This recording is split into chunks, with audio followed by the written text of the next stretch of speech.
Great. Well, we are so excited to have you on with us today because this movie is so great and so many people are just loving it right now. It's got great reviews.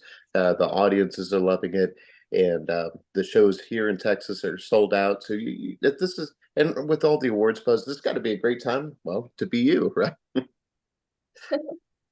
That's so cool to hear that the showings are sold out. That makes me so happy. No, I mean it's such a special movie. I'm so lucky that I'm a part of it in some way. I think that the film is special, so it's really nice that other people are loving it and recognizing all of the love that we put into it. I was going to ask you about your mindset to get into some of those more intense scenes, particularly the one at the end. I mean, I think it's arguably what the most important scene of the film. It's the last scene, but it's also such a vulnerable moment for Annie.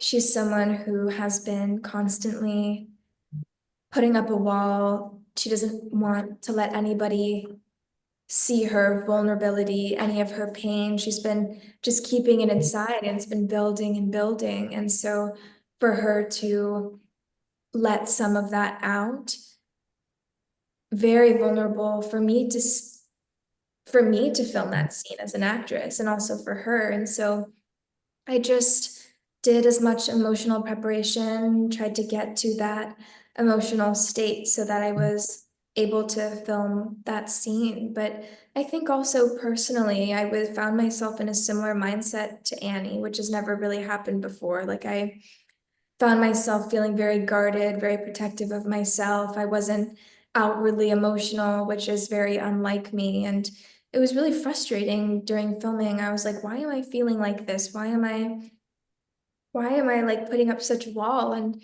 I think I realized I was sort of unconsciously sort of living in the same emotionality as Annie. And so I feel like in a way I was kind of already there. I was ready to release some of that. It was necessary in that moment. But Yura was there and he's such a Yura Borisov who plays Igor, he's such a soulful, loving person. And so it was kind of easy to look at him and feel some vulnerability and connection.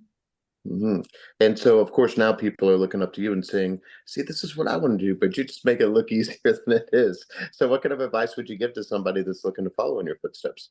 Gosh, I mean, I'm in Savannah, Georgia right now, and I just talked to a bunch of students, acting students, which was so amazing. I mean, I think the advice I would give is like always stay a student, always have that mentality of wanting to grow and learn and evolve your artist practice as much as possible. I think you should always be in a mindset of wanting to evolve, get better, get more specific within your character. So that's the advice I would give. There are a lot of layers to this film, but what would you say that you would like people to take away from it? I mean, I think that that's really up to audience interpretation. I think there's so many themes, so much nuance to the film that it's been interesting to talk to people and hear their perception of the movie and what it means to them.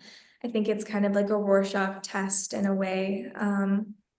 So I don't know. I mean, the biggest thing I hope people take away is that they just have a good time at the movies and they enjoy that sort of collective experience that comes with seeing a film in a room full of people and getting to experience that together. I think it's something that's become a little bit lost now, and I think is important to experience. Well, thank you so much for being with us today. We really appreciate it. We're going to tell everyone to check out the film, and we'll see a lot more of you during award season. Thank you guys. Thanks Thank so Okay, much. you. thank you so much.